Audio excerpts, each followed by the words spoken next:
callers meet. I thought it was you. Not me. Come on here, son. I know my place.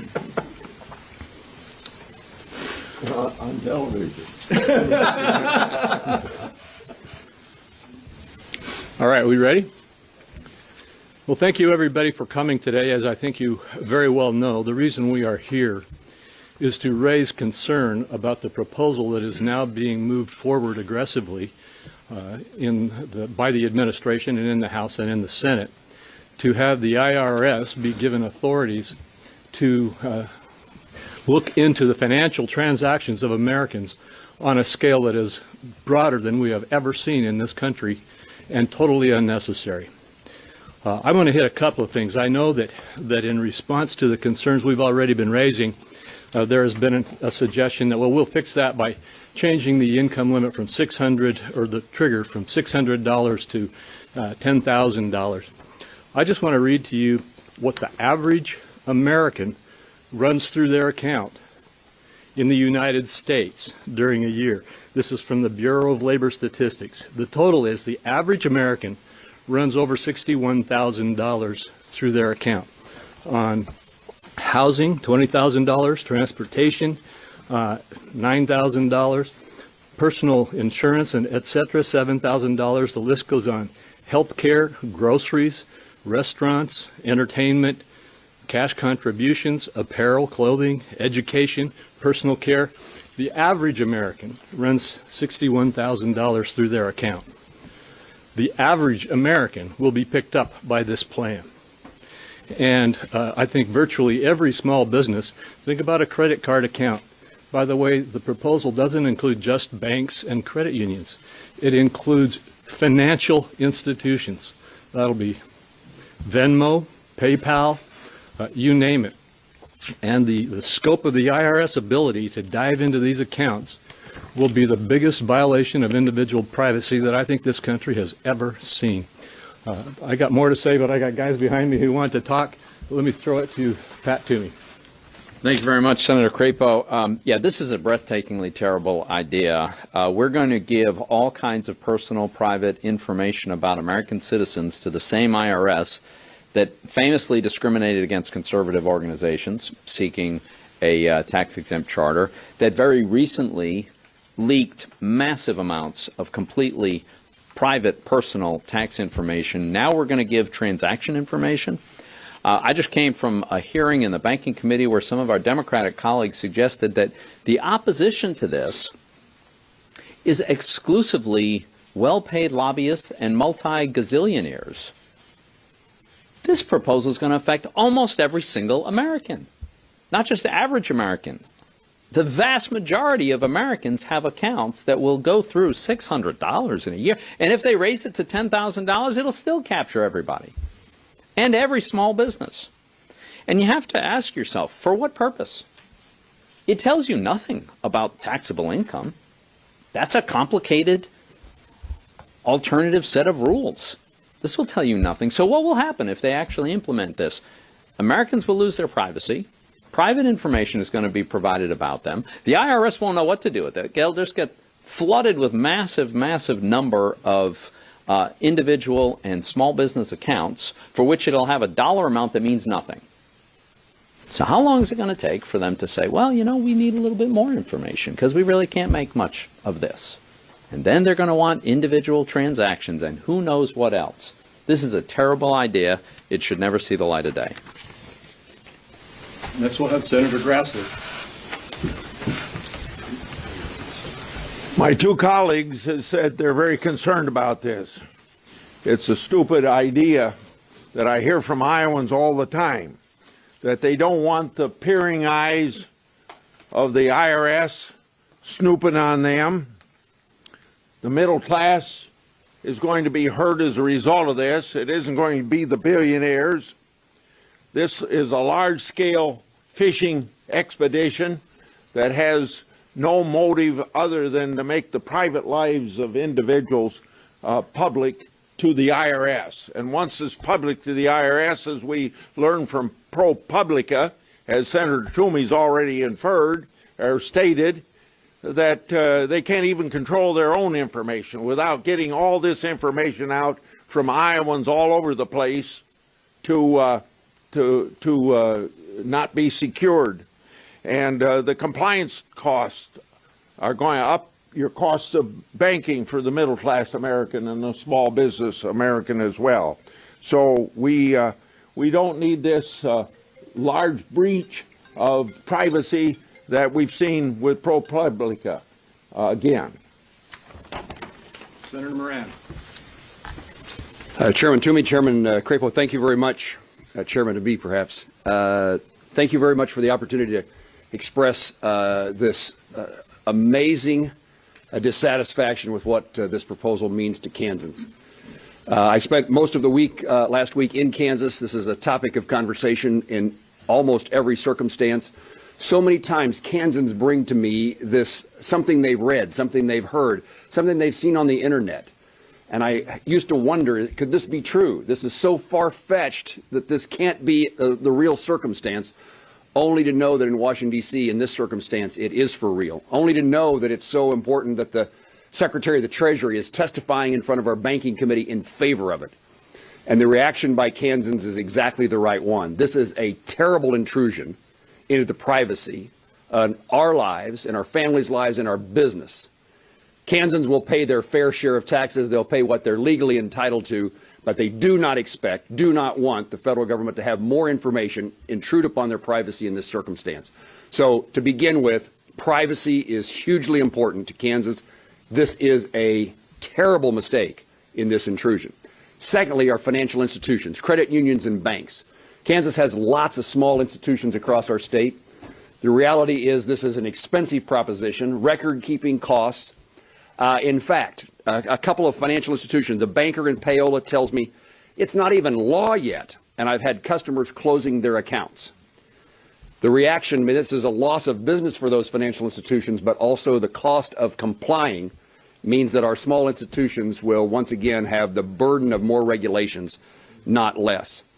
And a banker in Overbrook says this means further consolidation of small community banks at the cost of such a program would be impossible for a smaller bank to bear, and thus they would be forced to sell the bank. Terrible, terrible privacy policy. Protect Americans' privacy, protect Kansas' privacy, and make sure our financial institutions that are so important in the lives of the well-being of Kansans and Americans don't have one more burden they can't afford to comply with. Thank you. Thank you. Senator Thune. Thanks, Mike. As you know, we've been saying for some time now, we have been criticizing and pointing out what a terrible idea the Democrats' tax and spending spree is for the country, and what a horrible vision that is for the future of America. And today we want to focus on one particular element of that, and that is how it's paid for.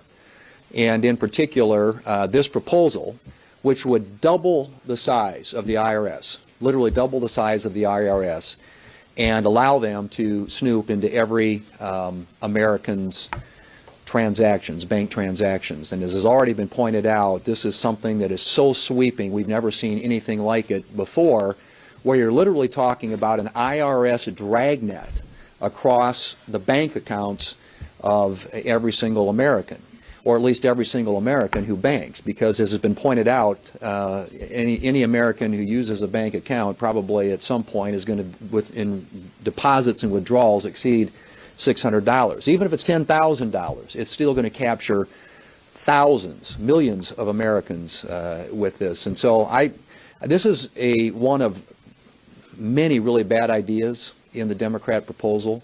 But this one in particular needs to be killed for all the reasons that have been mentioned, and not the least of which is the huge invasion into Americans' privacy, and something that, as Senator Moran pointed out, I've heard from lots of South Dakotans, thousands of South Dakotans already, about this particular proposal. But secondly, because it will double the size of the IRS, an agency which, as has been pointed out, has had problems keeping information secret. Huge leaks of massive amounts and volumes of individual private taxpayer information. And so it's got that component, historic in terms of its sweep and invasion of people's privacy in this country, the shakedown that it would represent. of American taxpayers. And finally, if successful, who ends up paying for it? Well, the Joint Committee on Taxation, which does a distributional analysis of all these proposals, has said in their analysis that about 75% of the revenue raised under this proposal would be generated by people making less than $100,000 a year. Only 5 to 10% of that revenue would be paid by those making more than $500,000 a year. So in other words, the Democrats' suggestion that this proposal and the tax increases included in their plan won't hit lower income Americans is just false. I mean, this is a proposal that will shake down average Americans in a way that they've never been shaken down before, and the burden of compliance with this is going to be borne by people in lower income categories. The tax revenue that's raised, and the Democrats are assuming literally hundreds of billions of dollars in tax revenue as a result of this, the majority of that, up to 75%, borne by those making less than $100,000 a year. This is a bad idea. It should be destined for the ash heap of history, and I hope the Democrats will hear from their constituents like we have and come to the conclusion that doubling the size of the IRS and allowing them to literally go out and shake down millions of Americans and hit lower income Americans with bigger tax bills is a really bad idea. Senator Barrasso. Joe Biden wants to give the IRS more power to spy on Americans.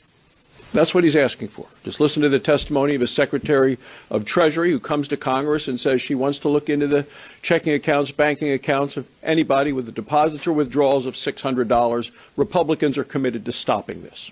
Just stopping it. Joe Biden wants to increase the size of the IRS budget by $80 billion. And the Secretary of Treasury wants to hire, with that money, an army of IRS agents to look into the banking and the checking of Americans. Basically, everyone will be caught in that dragnet. Now, why do they want to do this? Well, because they want to squeeze more dollars out of hardworking taxpayers in order to pay for their reckless $3.5 trillion tax and spending proposal. It is the number one thing that I heard about in Wyoming last week. It's the number one thing that I heard about in letters in the last couple of weeks since this proposal was announced by the Secretary of Treasury and this Biden administration.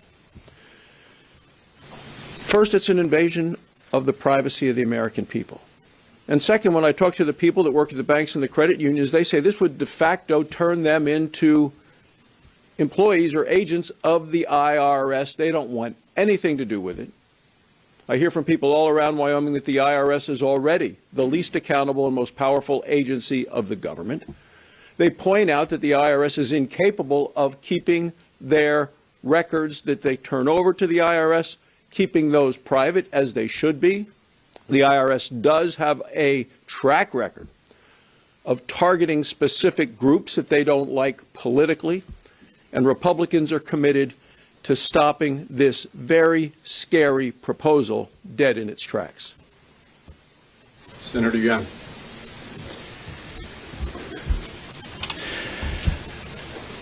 At a time when the American people have lost so much trust in the leaders of our major institutions and of the institutions themselves, including government, I couldn't think of a worse idea for our national Democrats to embrace and to put forward than their scheme for ensuring that private banking information is provided to the IRS. Nancy Pelosi was asked whether she intends to include this in Democrats' $3.5 trillion partisan boondoggle the other day, and her response was yes, yes, yes, yes. Well, I've consulted with so many people as I travel the highways and byways of Indiana, and what I am consistently hearing is no, no, no, no. You see, Hoosiers remember that the IRS just not many years ago used political information. They used personal identifying information from individuals through the IRS to target people based on their political beliefs. It's understandable they don't trust the IRS. The IRS has been weaponized in other periods throughout American history.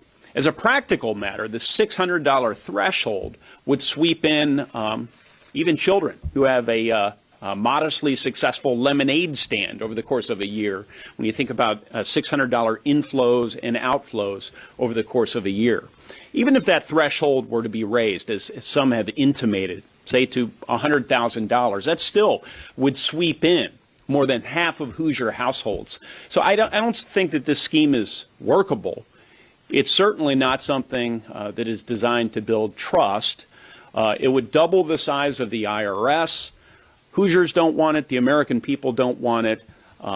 It is the wrong answer, one of many wrong answers in this $3.5 trillion partisan bill. Senator Scott. Thinking about the proposal this morning in my banking hearing with the Assistant Secretary of the Treasury and asking the question about this very concept of finding a way to have access into nearly every banking account in America. His response was the goal is to make sure that folks, millionaires and billionaires, are not finding their way around paying the taxes that they owe. My response was to shake my head because I cannot imagine how it is that $600 transactions flows could literally help us find folks who are millionaires and billionaires cheating on their taxes. More importantly, I think about the fact that there are 7 million Americans who are unbanked and maybe a little suspicious of the government. This proposal will keep those good Americans from being able to engage and get involved in the financial systems of our country. I can't think of anything more wrong directed than this proposal. And there's a lot of targets within this reconciliation package, this taxing and spending package to target. This one puts burdens on working class Americans, hardworking, paycheck to paycheck Americans who will now have more to fear from the IRS. 3 letters no American household wants to see in their mailboxes. IRS. It sends shivers down the spine. So for those Americans who are concerned that somehow the government is too big, too onerous, too burdensome, this only adds more fuel to that fire. This is not only a bad direction, it's wrong for everyday working class, paycheck to paycheck Americans who are shaking their head. Is there not more for Washington to focus on? Senator Kennedy. Thanks, Mike.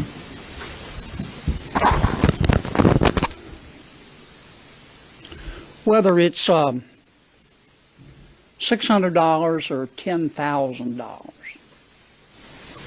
under this proposal, the intimate financial details of everyone in this room,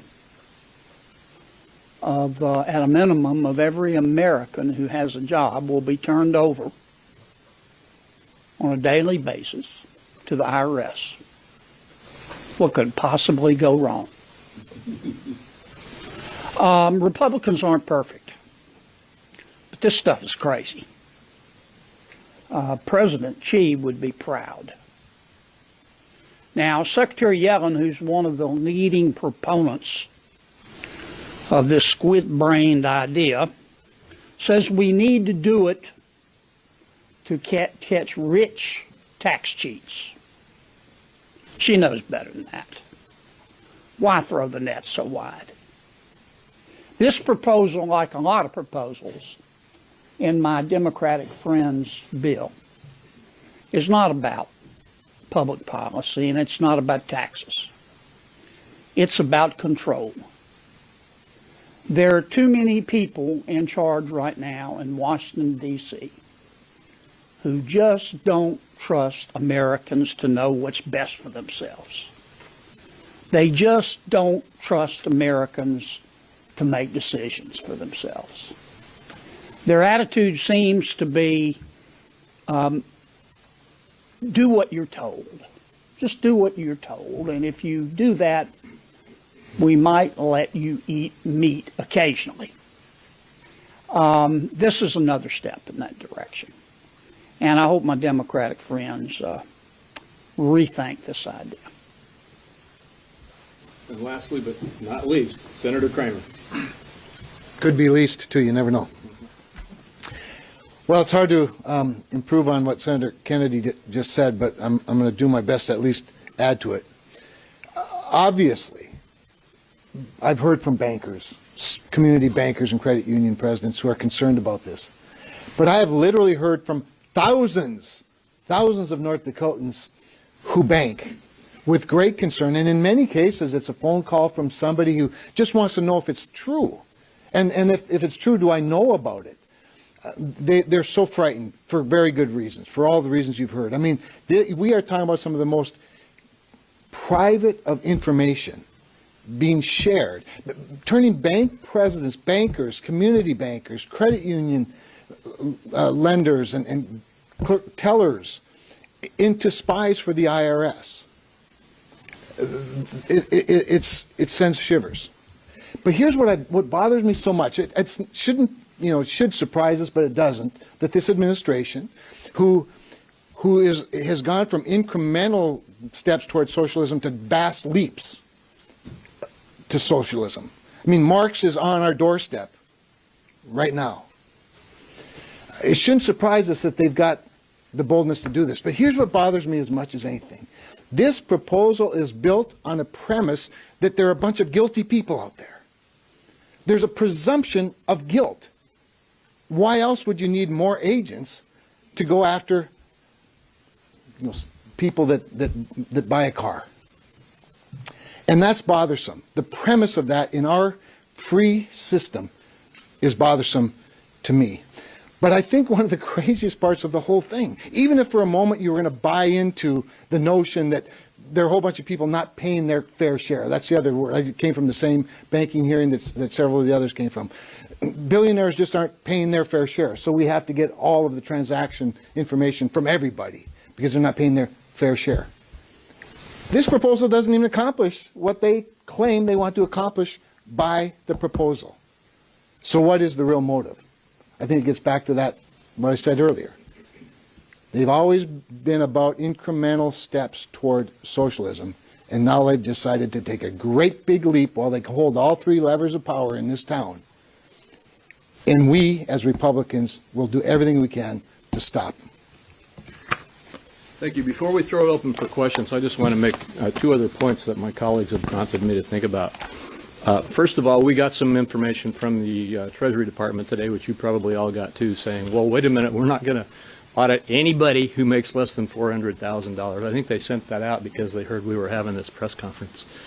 But that's all they did. They just said, well, we're not going to go after anybody who makes less than $400,000. Well, the Green Book, which lays out this proposal, in addition to the details you've already heard about, says very specifically that the Secretary, meaning the Secretary of Treasury, will be given broad authority to issue regulations necessary to implement this proposal, which says that the IRS will be given broad rulemaking authority to get the data it wants.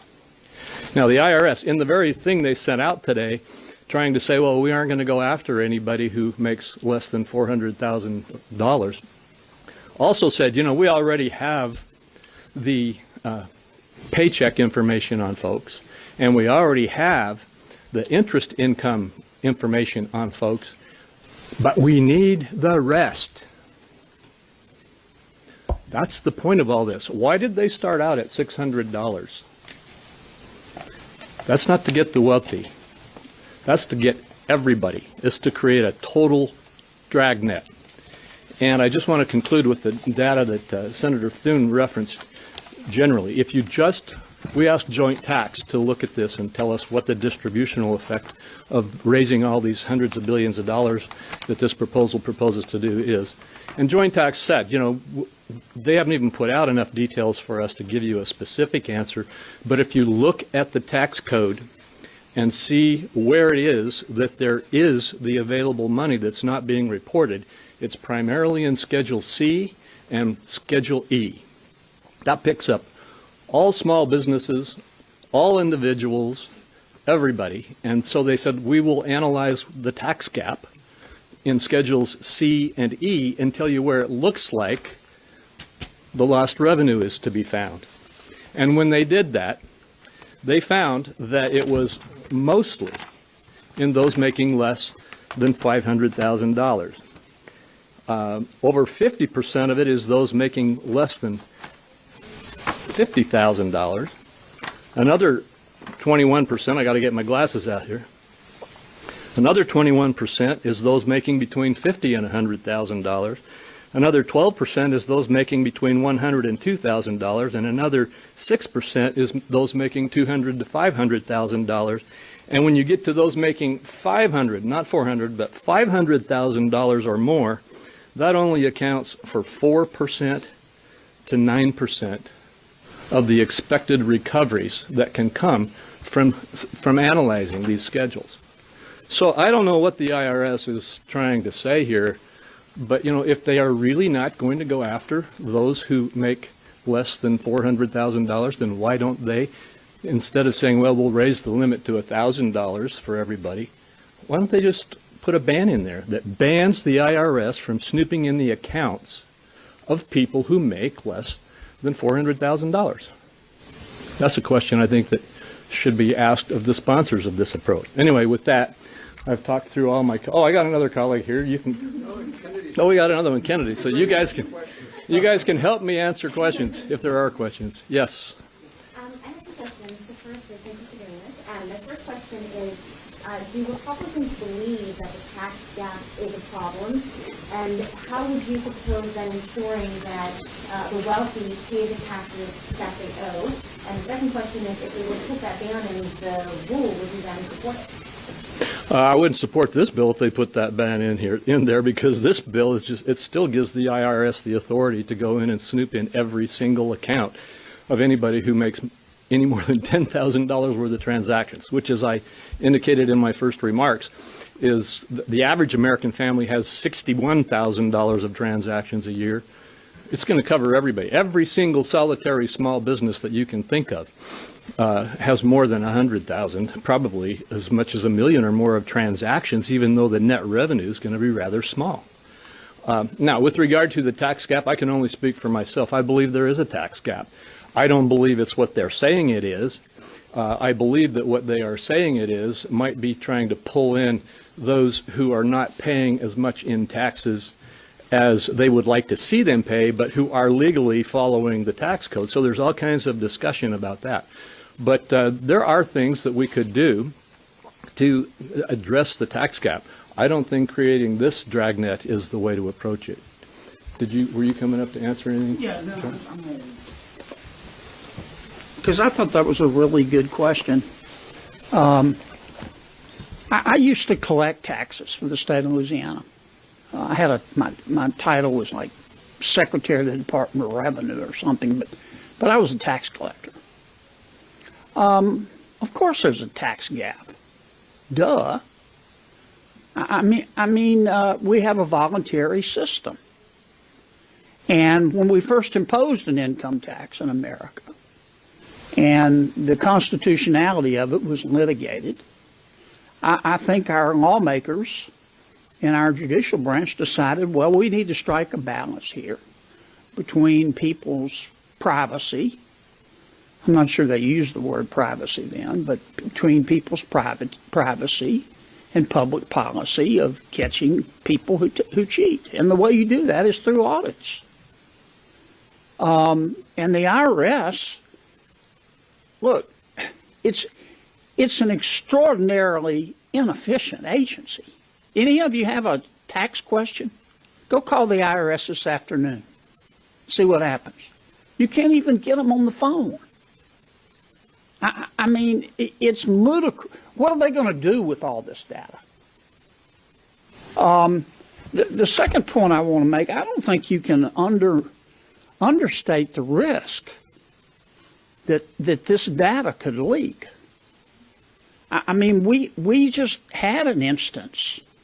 Some of my colleagues talked about it, where financial data of taxpayers was leaked, I think, by the IRS. And the IRS said they'd get to the bottom of it. Have you heard anything? Have y'all asked? I haven't. You know what? We won't. And we remember what happened with Lost Learner. You know, it just depends on what kind of, I've talked too long, it depends on what kind of state you want to live in. Do you folks really want to live in a state where the government knows every one of the intimate details of your life, including finances? If you do, I hear China's beautiful this time of year. I said too much. I'm sorry. I'm leaving. You did a good job, Crapo. A lot of hands here. I'm going to start here, and then we'll rotate back and forth. Just to follow up on that, you guys both acknowledge that the tax gap is an issue to some extent. Is it an issue big enough worth addressing? If so, sort of what are Republicans' ideas about how to go about collecting taxes that are legally owed? Well, first of all, yes, it's big enough that we ought to look at it, but we shouldn't create this kind of phenomenal dragnet in order to do so. So what should we do? That's a tough question to answer. A lot of the changes that we need to make probably are changes to the current law. A lot of the things that some of my colleagues claim are loopholes are maybe loopholes in the sense that the law allows something to happen that it shouldn't allow to happen, so deductions or credits or what have you. But I think that there can be corrections in the law if there are loopholes that are identified.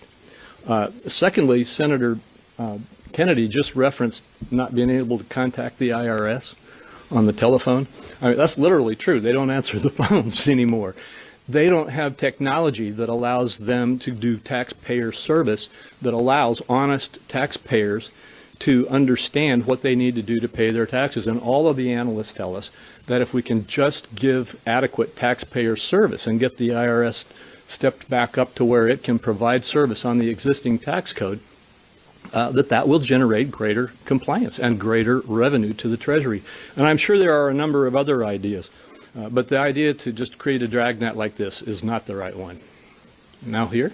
Well, the Democrats have said that this proposal was also to go after tax evaders. So do Republicans not see eye to eye on that message, or do you think that Democrats have an ulterior motive for this proposal? Well, first of all, again, I can only speak for me, but I don't think there's any Republican who would say they don't think that the IRS should be able to identify tax evaders and collect the taxes that are being evaded. The question is, do you need to create a mechanism where the people of America have to give up their privacy on all of their financial transactions in order to do so? And so there's got to be some ground in the middle. We do need to be able to have more effective tax compliance, but we don't need to do it this way. Yes? We know that the idea of moving the threshold up to $10,000, this comes after pushback from all of you, and we've heard from Americans who've been calling their banks, et cetera. Do you think that there's hope here for further pushing this up or getting rid of it altogether? What's your Well, I think the fact that you see the Treasury Department putting out a statement today saying we won't do it, and the fact that you see all of these comments coming forward and saying, okay, we'll increase the threshold from 600 to 10,000. My first comment on that is, why did they start at $600? And I believe the answer to that is because they wanted to go after all of the people on Schedule C and Schedule E and collect the money from them. Then they got caught at this, and they said, well, we're not going to do that. But they haven't. All they've said in response to we're not going to do that is we'll agree to let it go up to 10,000. To answer that question, I again refer back to my data on what the average American family receives and spends in a year. That still covers virtually all of them. But I had a roundtable on this in Idaho last week. And in that roundtable, there were people from all different parts of the economy. But one of the small business owners who was at that roundtable made a point that I think is very telling in response to your question. He said, I have a small business and I'm not a wealthy person. He didn't say what his income was, but I know it was way less than $400,000. I got the feeling it was probably less than $100,000. But he said, I got a small business. And he said, I move a lot of money through my business account. But I don't have a profit margin that moves a lot of that into my personal account. But he said, if you look at my account, my small business account, it'll have more than $1 million of transactions in and out. And so that means, that all of that goes to the IRS. And then remember what I said about the IRS having the broad authority to issue the rules and regulations to help them do with this data what they want to do with this data. That means they're going to dig deeper into his account. That means they're going to audit him. And he's audited just because he's running more money through a small business account. My point is that every small business in America is going to be hit at the $10,000 level. And I don't think the concern is going to go down in response. The final answer to your question was that. I think the concern is going to continue to rise. Yes, and then we'll go back here and then over here. Following up on that 61,000 number that you're citing, one thing Secretary Yellen also said today is that the proposal would exempt all wage income Right. from the $10,000 threshold. Would this still then hit everyday Americans if wage income, which most people earn, is exempted? Yes, it will. I mean, at least on the expenditure side, if they, unless they don't spend their income, and if their only income is wages, that's already reported to the IRS, which, by the way, is why they said, well, we don't need the wage income. But if the only income that a household has is wages, I'm pretty sure they're going to spend some of that income and hit the $10,000 threshold, and then they're pulled into the game. Well, I said I'd go over here, and so I'll go here. Last one, and then really last one. Is there any threshold that would change your opinion on this? Any threshold, maybe like over, anything that would change your mind? How would you do it? Actually, I suppose that you could probably find one, but it would have to be one that was so high that small businesses weren't pulled in to the net. And I don't know how to say what that is, but it's going to be millions. And I think that a better approach to this, instead of saying, well, we'll increase the thresholds, is for that. If they say we're just going to audit billionaires, then why don't they just say we'll only audit billionaires? That keeps us from having to argue all these points. I'm not saying I would support that either, but that would start getting into the zone of at least making it honest about what they were trying to do. They could even just say, we won't allow any audits of people who make less than $400,000 a year. But I don't see them agreeing to do that. So there's things that could make this better. I'm not going to tell you what the threshold is where I'd be comfortable with it, but there's a lot of people being brought into this unnecessarily. Okay, you get the last question. Given the concern of the tax gap and the concern that this could be more of a dragnet and not the way to approach taxing people who are evading their taxes, do you think it's worth revisiting an increase in funds to the IRS to increase enforcement, to boost staffing, hire more auditors? Yeah, that's it. I got a bill that goes down that road. And it does talk about the kind of protections against the kinds of focus on people making $400,000 and so forth.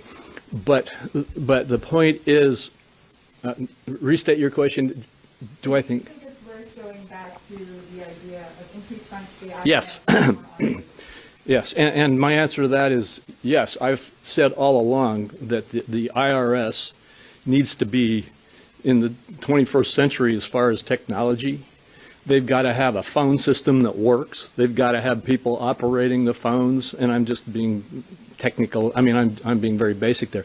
They need to have the ability to do taxpayer servicing, not taxpayer snooping. And if they just get that ability, if we give them the ability to upgrade their IT and give them the ability to get more personnel to operate the IT and the taxpayer services part of the IRS, I think that would be a huge improvement.